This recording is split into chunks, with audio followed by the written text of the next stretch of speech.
How's it going, guys? Welcome to the Talk4 Podcast. So excited to have you here today and show you this fantastic episode. Just want to say quickly that episodes like this one and all the ones before and the ones in future are made possible by people who subscribe.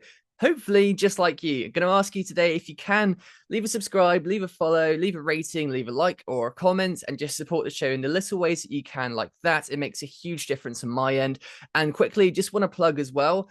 I've taken 30 of the best episodes of this podcast and turned them into a fantastic book that goes into 150 secrets to greatness. Each one of those 30 episodes gets crunched down into 5 of the best key takeaways from the whole talk and turns them into a fantastic book. Highly recommend you check it out. Please support the show by grabbing a copy, either a paperback or an ebook. And I can't wait to show you guys this one today. So guys, without further ado, let's get over to the episode.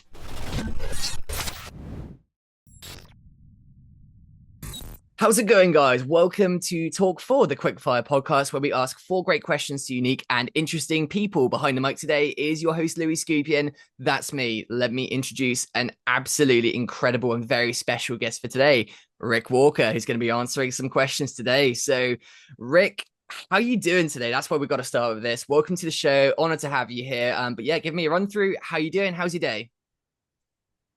Things are going great. Very, very busy here. We've got lots of activity dealing with this book launch, and so it's exciting. God's good. The weather is beautiful. It's cloudy, but if there's cloud, that means there's a sun coming through at some point. And so, yeah, doing great today. That's great. I'm so glad to hear it. And I am ultra excited for your book launch as well. I can't wait to see it. I've seen the book. It's great. I'm not going to reveal too much. I'll let you do all of that or as much as you like. But let's get people up to speed on what's going on here then. So we always do the kind of 1 to 2 minute elevator pitch right at the beginning of this podcast so we can just get people up to speed on a little bit about what you get up to. So in a nutshell, give us a little intro into the life of you. So what are you up to? Where are you from? And yeah, what's going on with you at the moment? Great, great. Well, I grew up in the poverty of a 2-bedroom home in South Texas toward the Mexican border. And I eventually started a business when I was in my late teens, grew up from 0 to 400 W-2 employees by the time I was 26, grew a second business into 6 states, scaled an international organization at the same time into 50 countries and added thousands of team members. And so I've always been someone that's kept quite busy. And so that's sort of been the story of my life. But I've had a lot of tragic downfalls. I have a lot of health issues. I've had some issues with my family, business, everything. It's been all over the place. But I've always been able to find just a glimmer of hope. And I've come to the realization that what really matters is that if a drop of hope exists somewhere, it threatens all threats everywhere. So if a drop of hope exists somewhere, it threatens all threats everywhere. And if someone has hope, even though I'm hopeless, I can lean on that other person's hope and expect that hope to at one point come and invade whether, tough circumstances I'm in. And that's always gotten me through the tough spots and the exciting parts. And so I've always been one that's wanted to live freely. I'm a dad. I've got 3 daughters. I've got a wife that I think we've been married for coming up on 23 years. Just sort of live a really, really well satisfied, very full life of meaning. But a lot of that meaning's come as a result of sort of the struggles that I've been through over the years.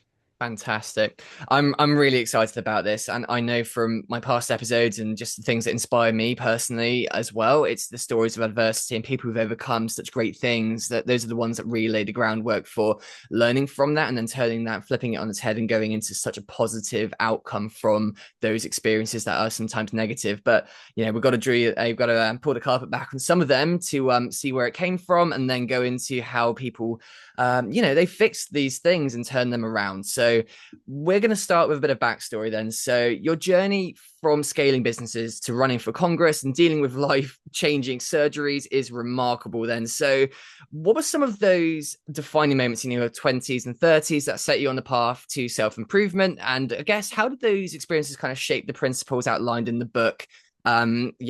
Start us off there. So 20s and 30s, going forward to now, those experiences, some of those negative ones, and how they shaped you today. Yeah, so I think that the experiences that I've left forth in the book have been failure driven primarily. I've done a lot of positive research. So I think in preparing to write a book, I've read probably 1,000 books over the last 25 years. I've interviewed probably 100 of the most competent men alive, many of them in this room. I mean, it's been really, really remarkable the sorts of people that have sort of I've stumbled my way into meeting and having the opportunity to sit down with. The idea that we are self-made is self-made men or is a preposterous idea. I think that it's always best to think of yourself as someone that's the byproduct of a series of coincidences, luck, and divine blessing, and also the help of partners and friends, of spouses, of kids, of parents. And so I want to make sure that I'm very cognizant of the fact that I'm not anywhere near being a self-made man. Now, the idea that we come into life with a certain sort of predicaments at hand. So some people are blessed from the outset, some people are cursed from the outset, some people are just sort of meandering from the outset.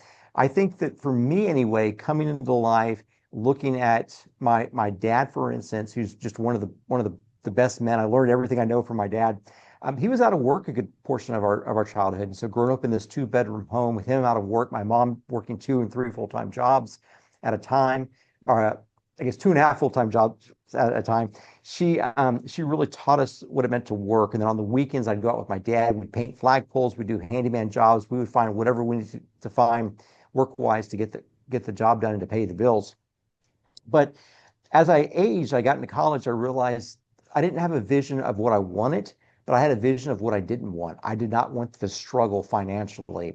And so I began to look for places and ways to sort of evade that sort of upbringing where I was struggling for resources. And so uh, just by happenstance, when I was a freshman in college in Oklahoma City, so this is 9 hours away from where I grew up, I met a gentleman who happened to be probably the top-rated trumpet player in the southern U.S., Steve Goforth. He's since deceased, but I was sitting in the guy's house for lessons one time, and I was a trumpet performance major in college. I was sitting in his house for lessons, and I realized this is back in the 90s. He had a fleet of Cadillacs. He had a ranch, and he had this very nice home. And he was always giving money away to different people from what I would hear. And I'm thinking to myself, this guy, he's a trumpet player. Trumpet players don't make any money. Like it's not a wealth building type of occupation. I finally asked him, like, what are you doing to make all this money? He said, well, let me show you. And so from there, he began to give me, books on tape. Back then, it was like Zig Ziglar and Brian Tracy and people like that, and give me tons of books to be able to read. And that sort of refocused and recast my vision of what was possible. And so I soon thereafter started my first business, and was just able to work my way out of that. About a decade later, I was able to meet the next, uh, I guess you would call him a mentor, just by happenstance, just by striking the right conversation with the right person at the right time, and having the guts to be able to do that. And because of those two conversations, my life just went in a totally different trajectory. And it's been one of the most rewarding things ever. But because I had to take a risk, that taught me that risks occasionally do have a benefit. They don't always just have a sort of a downside. Risks do have an upside. And so I wanted to begin to build a life like that and be able to share that as a message for men who have sought comfort and avoided pain over their careers, consequently they've come to be determined that there's not really, like, the promise of what was out there when they were growing up isn't really out there. That's just sort of a life of monotony and mediocrity, that we have to really embrace the pain, Mm. embrace the discomfort. And so really what I want to do, and I'll finish with this, really what I want to do is I want to rip away the comfort, now enslaving your potential. That's my message to your audience. I want to rip away the comfort, now enslaving your potential. I like it.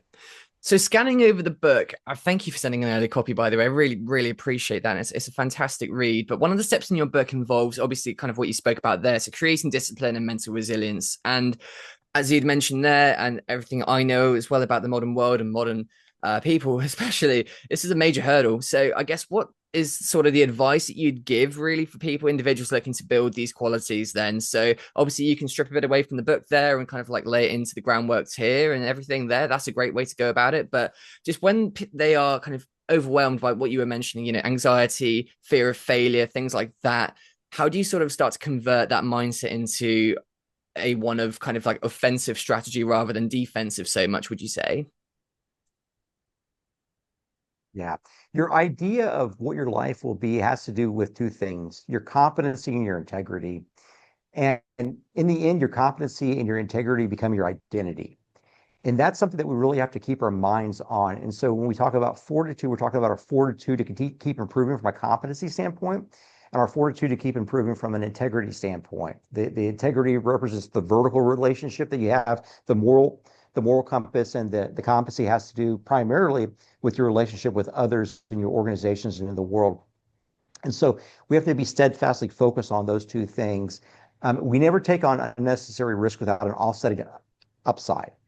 There's so many things that men do that have no corresponding upside. They only have catastrophic downside risk. I mean, you think about certain things when you're driving. If a man drives crazy, doesn't wear a seatbelt, like there's all sorts of stupid things we do. There's stupid things we do with drugs, stupid things we do with alcohol. They have no corresponding upside, and it's just foolishness.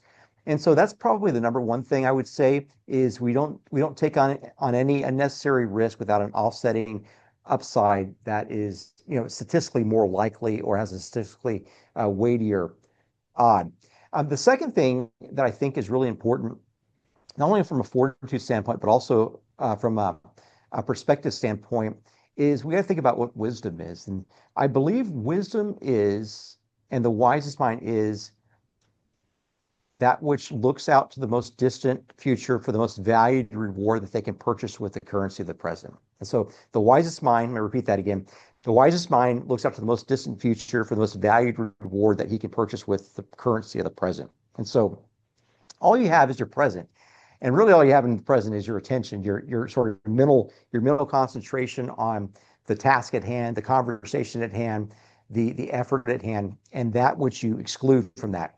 And so much life is built on not what is on your to-do list, but what's on your do not do list. What are the things that you're going to neglect in order to pay attention to that?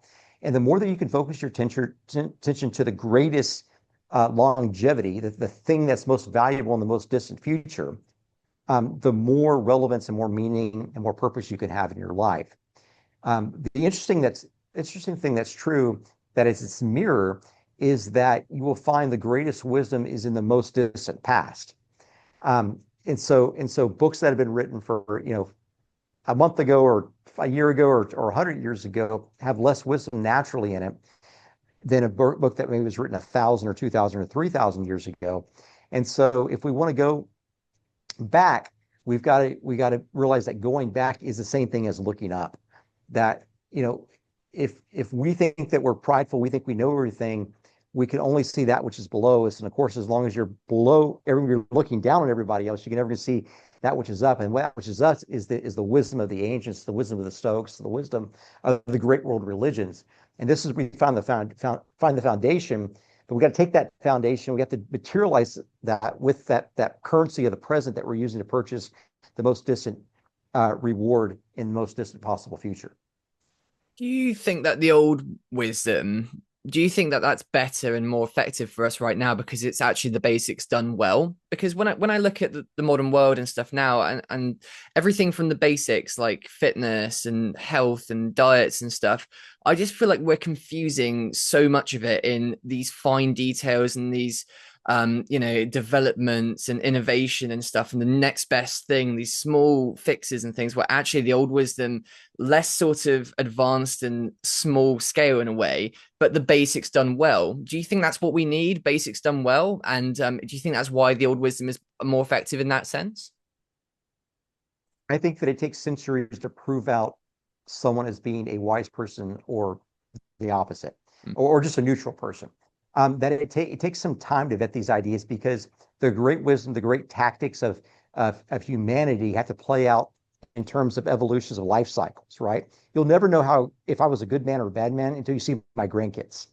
Like you're never going to know that. Like you may see Rick put on some muscle, you may see Rick, maybe have a cognitive spark that accelerates me to the next level, but you'll never know how meaningful, how productive, how useful my life was until you look 100 years from now at what my kids and my family became, the people that I touched and I communicated with. And so I think that if we look at the things that are true, things that are foundationed in the most distant future, we'll find that the little things that we talked about, the health hacks and the habit hacks and the businesses that we started, the money we made, that those things are very narrowly focused. They're very confined to time. And as time escapes this point where they reside, they both devolve and they also devalue as you move forward on a time perspective. And so what we're really looking for is we're looking for ideas. We talk about your question about wisdom. We're looking for ideas that carry the weight of indestructibility with them. That's what necessitates what a subject of wisdom may or may not be, the idea of indestructibility, because indestructibility has to do with reality in itself. Like when we're playing here on the lower level about how I'm going to advance my career, or how I'm going to get this project right, or how I'm going to put on an extra 5 pounds of muscle over the next 6 months. We're talking about in the world of destructibility. We're talking about the finite world. We're talking about the things that don't have any durability in the long term. And so those are all great things because those are baby steps to be able to build something to carry.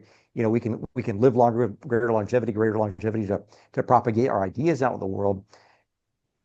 But I think that the wisdom of the ancients, although you hear Plato talking about the necessity of health and upbringing children, I think that the necessity of thinking about and spending our attention on the higher things of life, the great, the truth, the love, the beauty, how power works, how do we help, how do we make sure justice is executed, where we can control that, those sorts of things, helping the innocent. I think all those things are maybe higher and more noble. And if you look across the breadth of not only generations, also the breadth of humanity, you will always find a value for justice, for courage, for wisdom, for helping, for truth. These are all universals, and so therefore, if they're universals over all the time that we have observed, they're also maybe are less destructible. They carry that bit of indestructibility with them, and therefore they have that notion of wisdom with them. That's good. I like it. I really, really like it.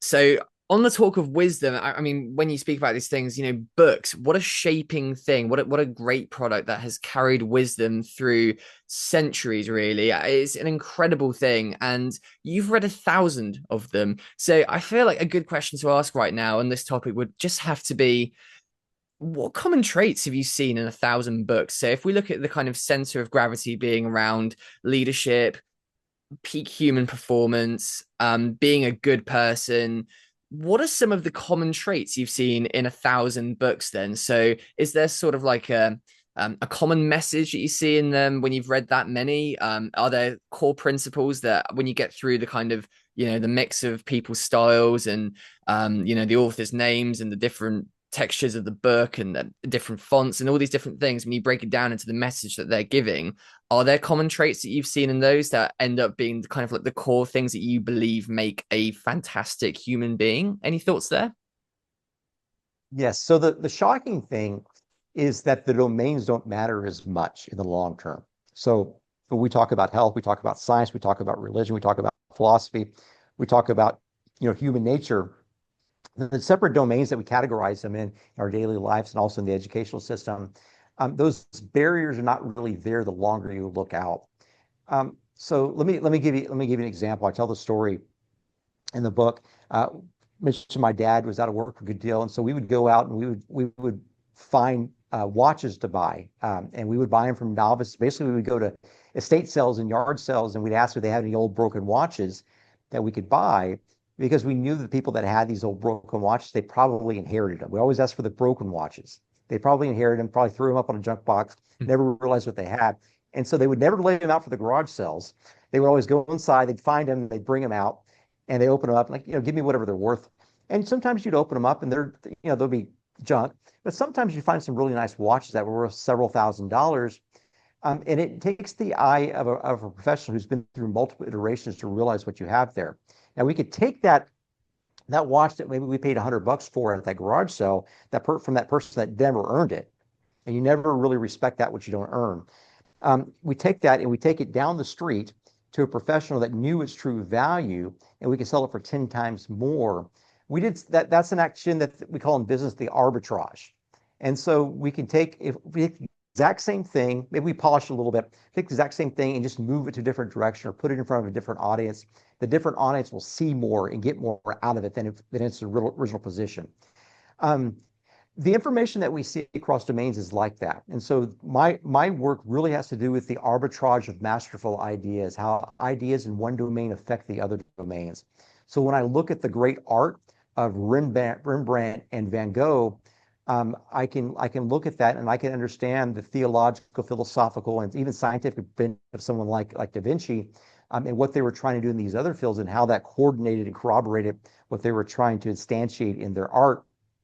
And so the idea that these domains are separate is something that I began to see that was sort of a fallacy. The more I sort of jumped into these great pieces of literature and these great structures. Now, a lot of them were business books, a lot of them were strategy books, because that's what I do for a living. I'm essentially a professional negotiator in the private equity space. And so the idea that we can move forward by taking concepts out of other domains was just a striking thing. And it's been very, very beneficial, not only in my personal life, but also in my business life when I'm dealing with people from other cultures. And so that's been very helpful. But let me give you one idea of something that's useful outside of another domain. Van Gogh, when he was really struggling, I think he only sold maybe one piece of art in his life, and he sold it to his brother Theo. His brother Theo was his longtime sort of financial supporter, and they would write these great letters back and forth. In fact, you can buy letters of the books of the letters of between Vincent and Leo Van Gogh, going back, and Theo Van Gogh going back and forth. And in one of these letters, Van Gogh, we forget that Van Gogh was also philosophically trained um, before he went crazy. Van Gogh made this comment. He says, "That which is beautiful is also right." So he connects the idea to beauty, the idea of truth, like the rightness, the right timber, the way that things operate is supposed to be beautiful. And so you can take that and apply it outside of that domain. You can look at the way a man's living his life, where he's living it, for himself, not for his family. Or you can look at a business that's operating inefficiently.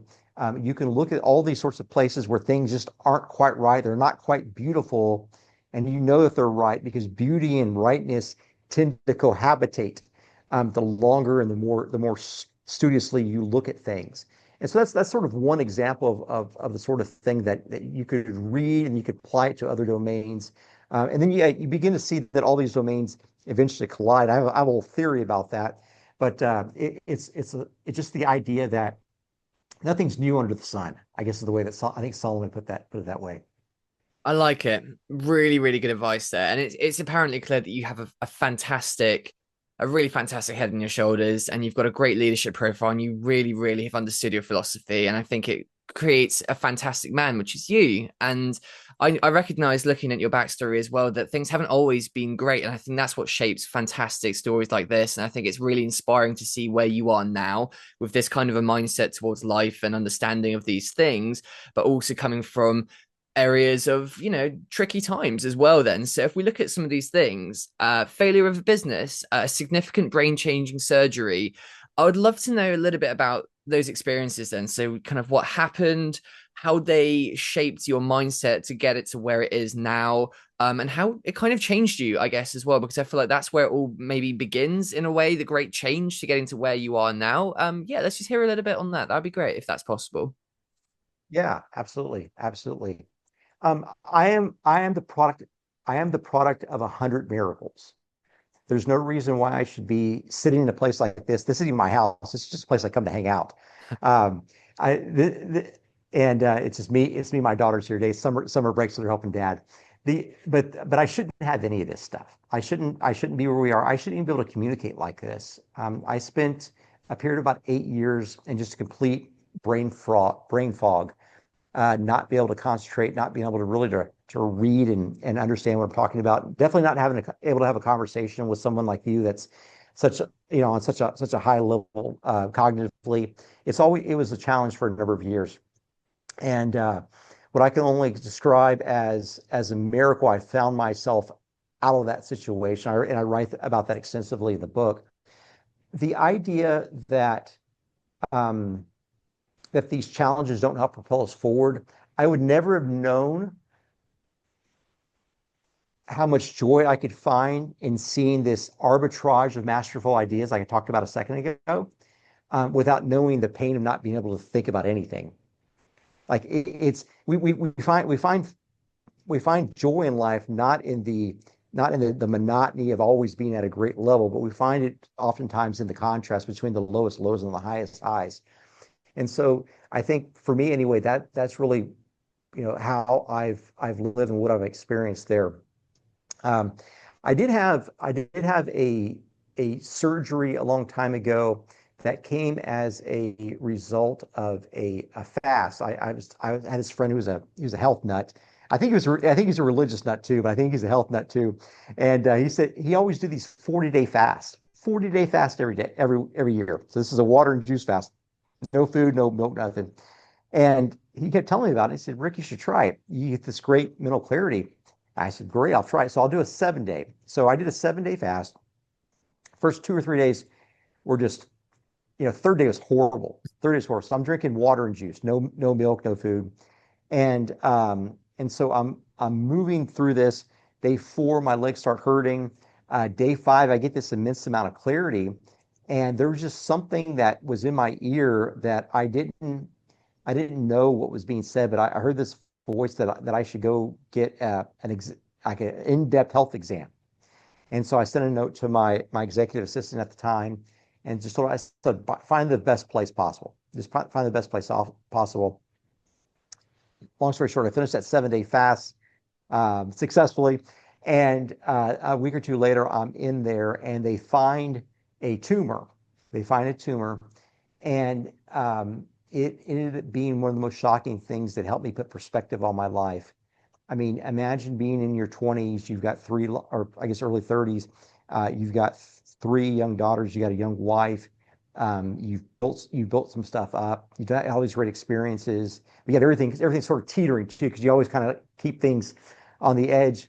And then something like that happens, and they tell you to plan on being ICU for a couple of weeks, if you're lucky. If you're lucky. Wow. And so you begin to make plans. You begin to, update your will, your state. You begin to find other signers for the bank accounts.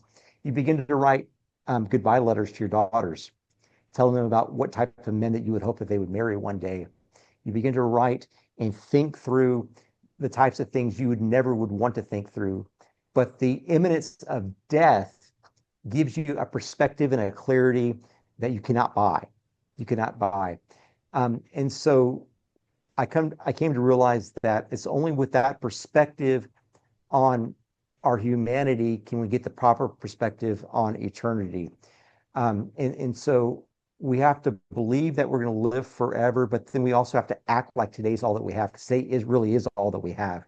And so those are the sorts of challenges that help me get a proper perspective on life, and the sort of challenges that got me through to be the type of person that I am now. I'm not a perfect person. I mean, I say that we're 2 students sitting in the same classroom comparing notes of what's worked and what hasn't worked. And so those are just a couple of experiences that really put me here, but also gave me some context on how I need to write my life. Wow. Yeah, no, that's really incredible. I'd love to dig into it a bit more, but I mean, looking at obviously past career and things that you've done to really digging in on that front, I can see that you've run nonprofits, you've helped create jobs, you've had a really profound impact, and now you're giving back with the book as well. So would you say that experience is one of the prime predominant factors that is your driving factor today to do everything that you do and have done? Or would you say there's other things in there as well? Just I guess what makes up your mind frame, I guess, towards giving back to others and incorporating service and impacting people's lives? I'd love to know a bit more about it. Is that the main experience that's kind of contributed to that, or is there more stuff in there too? Yeah. So I'm gonna, since you're in England, I'm gonna use some Lewis quotes here. Um, it, C.S. Lewis, the great Oxford Don, said that nothing that you've not given away will ever really be yours. So nothing that you've not given away will ever really be yours. That unless you give away your life, you never really actually have one. You've got to be able to give. And funny enough, that is the pathway to competency as well that we talked about at the beginning, Yeah. that your identity is the addition of your competency and your integrity. The only way you get any competency is by practicing, and practicing is giving away the skill set that you think that you have, but you don't have quite yet. The only way that you get a tree to shade you and to give you fruit is to bury the seed in the ground and let it die there. We've got to give away in order to get. The only way an investor ever keeps up with inflation is he has to invest his money. He has to give away his money to an entrepreneur with the hope that that money will outperform inflation in the long run. The only way to give, the only way to get anything in your life is to give it away. In fact, it's more than that. It's the only way to ever keep anything is to give it away. And it's one of those great paradoxes of life. And so those times when I was working with nonprofits, they generally became evident in my life that I need to help a nonprofit, primarily when we were trying to give away as much money as we possibly could when we were in our 20s and 30s. We realized that greed would just kill us. It would just kill us. And so we had to kind of whip our greed into shape. And the best way to do that is to be generous and give away more than what you can afford to keep. That's another Louis quote, by the way. The only safe amount to give away is more than you can afford. And so we began to give away large sums of money, for us anyway. And so we often, many years, it was over half of our income. And so that began to get us noticed by certain nonprofits. We've been beginning asked to join certain boards with people that are far wealthier than we were, right? So if we're giving half of our income, and these people are giving like 1% of their income, but it's a massive amount for this nonprofit, you find yourself in the presence of very, very high competency individuals very, very quickly. So things that, like, do that math in the back of your head. If half of your income is 1% of somebody else's income, would you want to know what they knew? Well, probably so. Probably so. That means that they have a 50x income to you. They probably have 50x competency that maybe pairs well with that. And so that's the sort of thing that we've begun to find ourselves in that sort of situation. And over time, I was able to take skills that I learned in the business world and apply to nonprofits. They translate fairly well, and we were able to have some success in a variety of nonprofits.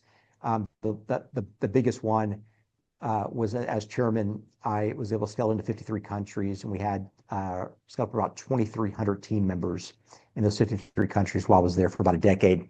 And so, but it was the same scale up job as we use in the other two businesses they were basically at the same time. I mean, it's the same skill set. And so if you've got something you can give away, your skills, there's a nonprofit, in your community that could use it. And the only way you're actually going to get good at using your skills is the iterations, is the practices, is the feedback loop. And if you can work a full-time job and also volunteer full-time, this is 16 hours a day, like I did for 20 years, 15 years probably, 16 hours a day, half nonprofit, half for-profit, you can double up your iteration cycle. You can double your feedback loop, and you accelerate a whole lot faster than you would if you just came to your job 9 to 5 and left. The real question is, do you want to live, or you just want to die? What are you gonna do? Because a life unlived is just a death, is all it is. And so you've got to decide what you want to do. And I would encourage you to look at someone like Elon Musk, who's doing 10 world-changing things at a time. Like that's pretty powerful. Like maybe you could do one. I don't know. Yeah. I feel you. I think a lot of people could be doing more. And something I really want to ask you now, I feel this is a great question, and you'd hope so. It is my job. But what I've noticed in quite a lot of people, and people I've close to me, and people, sometimes from the podcast and just around the world, a lot of people tend to be going down like a bad time or in a bad rut or something. And then it sometimes is the health scare that kicks them back into shape and then is the catalyst for that change in their life.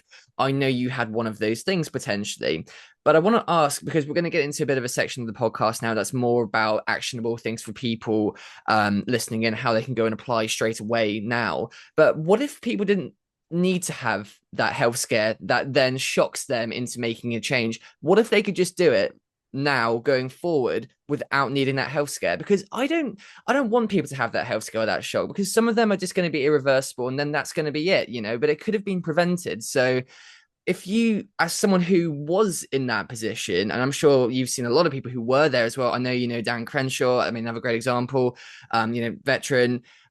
Any advice for getting people to change their mind and their course right now before they have something that's going to force them to do it? Wow, that is a good question. And I would encourage everyone to read Dan Crenshaw's book, Fortitude.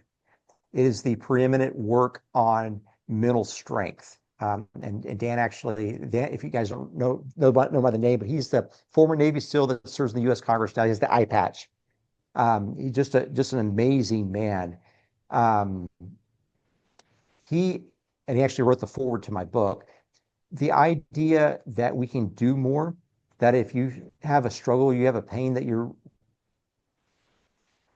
the recipient of right now, the idea that there's someone else that's been through something worse and gotten through it, well, that'll carry you. That'll carry you. In fact, it was Frankel that wrote Man's Search for Meaning, talks about the work that he did in the concentration camps and what they came to realize that if you can get a man to think about a responsibility or a love that he has to abide by in the future, it'll carry him through almost any amount of pain in the present. So if we can get men to think about their future, we can get through any pain, but we can also get them to not need the pain, and if they just focus on the future. But pain is a curative. Pain is a curative. In fact, I make the argument in my book that a painless world would only birth joyless lives. A painless world would only birth joyless lives. That we would never understand the full breadth and the full scope of joy in our lives without understanding the demise of pain. It is a corrective tutor. Lewis, I'm gonna keep dropping British writer quotes since we're on the call today. Lewis also said that pain is a megaphone to rouse the deaf world, which is just beautiful. Pain is a megaphone to rouse the deaf world.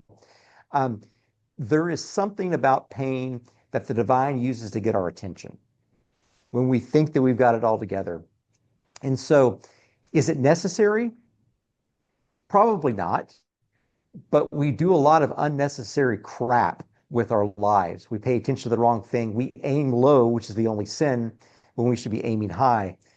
We protect ourselves with prideful comfort when we should be embracing the unknown, safetyless world of growth. There's 100 things we should be doing, but we're not doing. And of course, that thing that you're not doing that you know you need to do is the thing you most need to do next. Hmm. The idea, the idea that pain is necessary, I don't think it's philosophically necessary, but I think that humans are such moral failures sometimes. Not like that we're out murdering people, but like we're moral failures. We just sort of waste our lives away. We turn on the TV, we spend 3 hours on TikTok or Instagram. We just sort of waste our lives. We waste the most valuable thing we have. We give it the lowest value. The most valuable thing gets the lowest value. And so it's almost necessary that we have some sort of shock to the system to wake us up. In fact, the greatest curse could be the man who has never received the pain.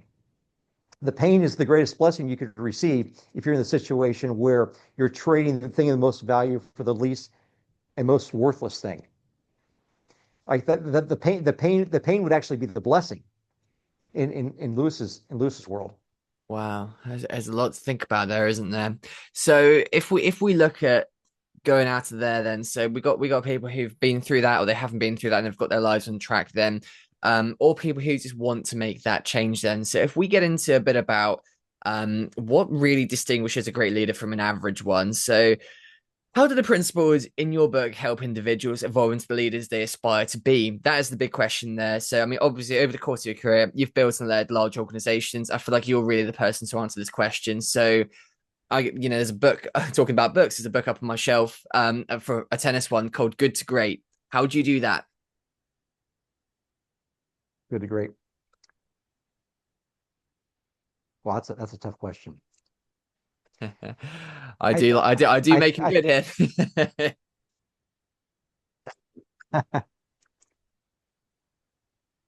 The idea that we are the type of people that will take one step forward every single day, despite the pain, despite the comfort that we're avoiding, that is what it means to be a person of substance, a person that would be a good leader in the long run.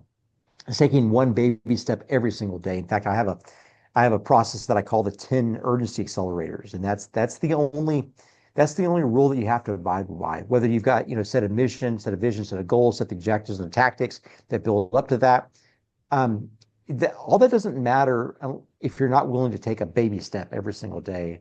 And I think the man who's willing to take a step towards his future is also the same person that's willing to reject the things of his past. I mean, both physically, when you're running a race, you're taking a step toward the finish line, but you're also rejecting the starting line. Mm. You're also, in a way, bending your knee towards that which is most valuable ahead of you and casting aside, literally kicking off the things that are behind you. You're saying that I believe in a future, I believe in a hope, rather than the things that have held me back in my past. And we look at the pain the same way that we look at the grit on the track, and realizing that the grit is merely friction that gives us the grit to move forward and propel us into our future. That's what it means to be a leader, is to realize all these things that everyone looks around, they see as threats. You flip the threats into opportunities because you realize that all these things, if you have the right mindset and you have the right heart and you're doing it for the right reasons, all these things will somehow work together for not only your good, but also the good of those people that you're trying to help. And if we can figure out how to cobble together the competency to live our lives in such a way where the integrity comes from a place of service, not integrity as a sense of duty to one another, we can begin to live free. And whenever we live free with also this competency cobbled together, we begin to really take on the image of a true man, of a real man, of a man who's able to burst bonds, not only of himself, but also of others, and leave captives out of the hell that they have forever been enslaved by their own decisions. And so this is what it means to be a leader, the man who's willing to move forward and people want to follow, and if necessary, to go and free the captives that have been self-enslaved. Like, there's no one in hell that doesn't want to be there. And that's not a statement about theology, that's a statement about reality. Like, the people that you look around that are in their own hell, they're only there because they want to be there. And so you as a leader have to identify the people that want to leave, help them leave, but then keep them out of that and help keeping them moving them forward and realizing all of this other stuff, this grit, this grip, this pain, this need for competency, all in the correct context. Wow, really, really solid advice there.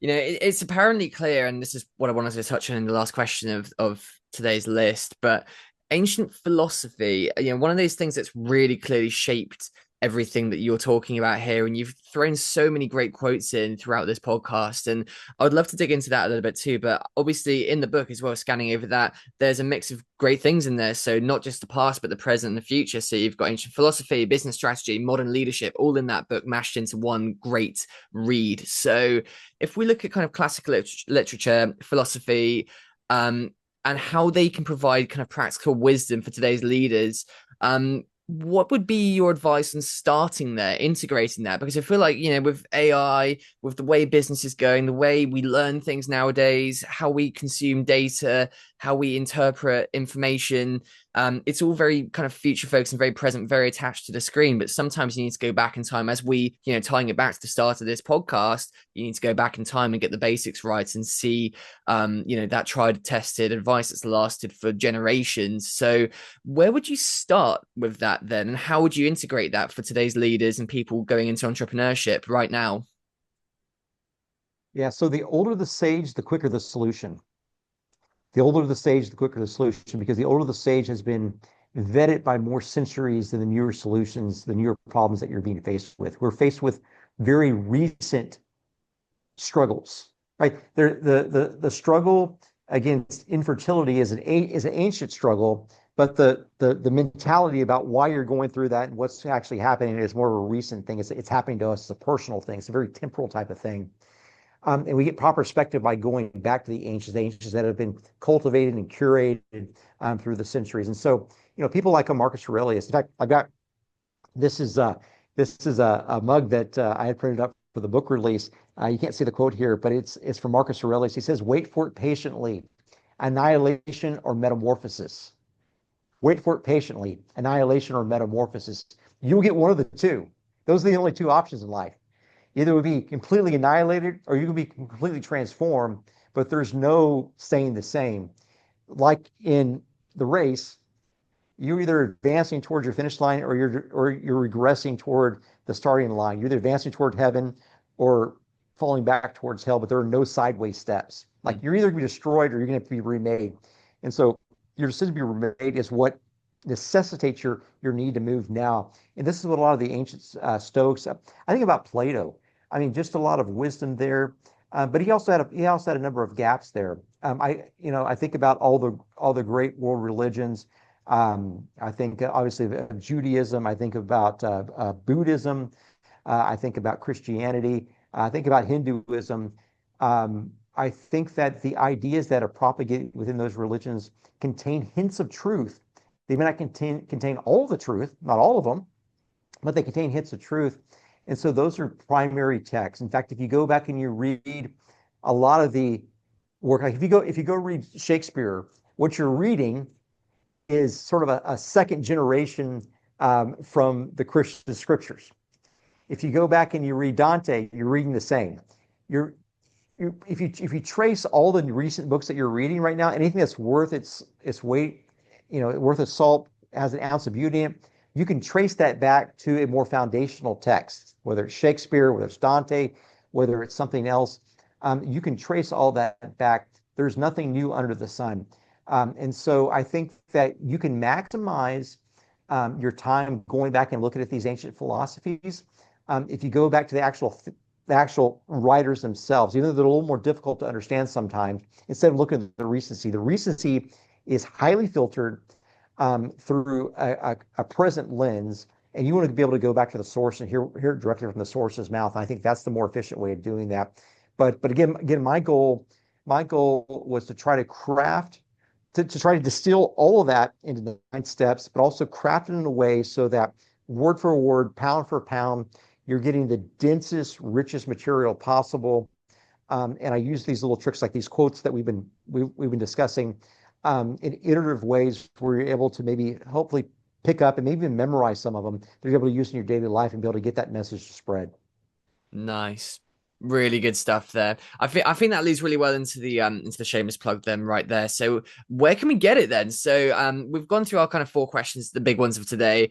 Before we wrap it up, it is time for a shameless plug then. So Rick, beyond just the book, everything about you then, so we can send people to go and have a look at more stuff and follow you and keep in touch and all this stuff. And if anyone has follow-up questions too, whether there's a contact form. So just starting off, books that you would go and grab regardless of yours to start people off on a bit of classic literature that's essential. Your book, where can we find it for some of the modern stuff that we've spoken about too, and that combination of all of this stuff mashed into one great book? And then all your stuff too, so social media, website, where we can keep in touch with you, and maybe reach out if we have any thoughts from this podcast as well. Yeah. So I think if I was going to begin a journey of reading some of the great literature, I think I would certainly start with Dante. I would start with John Milton. I would begin reading Dostoevsky. The Brothers Karamazov is a great place to start. It's a big, thick tome, but just read 12 pages a day. In fact, if you follow me on X, it's Rick Walker TX. Every once in a while, you'll be able to see a picture of my book stack. And so what you'll find is maybe 6 or 7 books that I'm reading at any one time. And so you'll find one book that I read 12 pages of every single day. And the rest of the books, I will generally read, 1 or 2 pages. I'll read sort of a bite-sized piece out of those books and I'll mark them up and I'll flag them. But you want to read 12 pages every single day out of one great book. And that's going to help repurpose your mind to be able to think about great things. And it also helps you be able to, I'm not the greatest linguist, but I even messed that up. I'm not the greatest linguist, but if you can read some of the great literature, some of the great writers, you'll be able to pick up that cadence and that terminology and the way that they parse together those words, and and you think about how they strategize storylines and plots, and it helps really awaken you to a new level of beauty in the communication that you see around you. The places the best to connect with me with at is rickwalker.com. It's rickwalker.com. I send a newsletter out that you can subscribe to for free. It's free. Um, it's right now, it's every other week. It's a 3-2-1 format. So I'm going to give you three bangers. Three bangers. That's what I think it's what the Brits, if I may call you that, sir. It's called really great quotes or hamburger. I don't know. They're bangers. I can't say they're three bangers. They are two videos. They're like one instructive video, and there's another video that's sort of an interview format. And then at the end, there's going to be one reflection, like the one went out today, which this is early mid-June, is on the Tao Te Ching chapter 34 about some reflections out of that. And it's either that or it's an essay is sort of the one thing. So it's a thoughtful essay or some set of reflections with some reflective questions there. And that's free. Again, you can sign up on my website, rickwalker.com. And then the book is really what I'm excited about right now. This is the book right here, 9 Steps to Build a Life of Meaning, how to unlock your mind, happiness, power, and your enemy's demise. I give you a strategy for that. It's not a very thick book. It's a quite a thin book, comparatively. And this is sort of my life's work. I spent 2 years working on this book. I had a big 900 pager, and I had to get it down, right? I'm trying to get it dense. I'm trying to get it readable. I'm trying to get it usable. I want to try to get this thing wide. And this is available everywhere where you buy books, Amazon, UK, Canada, America, India, and also Walmart and Barnes and Noble. I think it's on Waterstones as well. Right. And so, I would love to see some people there. But I also have a podcast at Rick Walker TX. It's my handle at YouTube as well. That's great. Rick, honestly, thank you so much for joining me today for the Talk4 Podcast. It's been beyond a pleasure having you on. I am so excited about this book launch. I am going to be down to my local Waterstones to take a look at it as well. And all the links are going to be in the descriptions and stuff. But, for now, I just want to say a massive, massive thank you for spending your time doing this. And the work you do is truly impactful and really, really great. And I appreciate your time today and everything that you do. Thank you. Louis, thank you so much for having me. I appreciate your work in propagating the really great ideas and the really great leaders of today out to so many people. So thank you for everything you do. So doing that with people like you is a very easy thing for me to do. All I need to do is just hit the record button and let you people do your thing. So it's an easy job for me and a true honor. But I want to just say thank you guys for listening. If you'd like to listen into the past episodes, go and have a look at the channel. If you'd like to listen in for the future ones too that are coming out, make sure to hit that subscribe button and spread some love by leaving a like and a comment. As for now, hit the link in that description. Go and check out the book. It's fantastic. See you guys in the next episode. Cheers.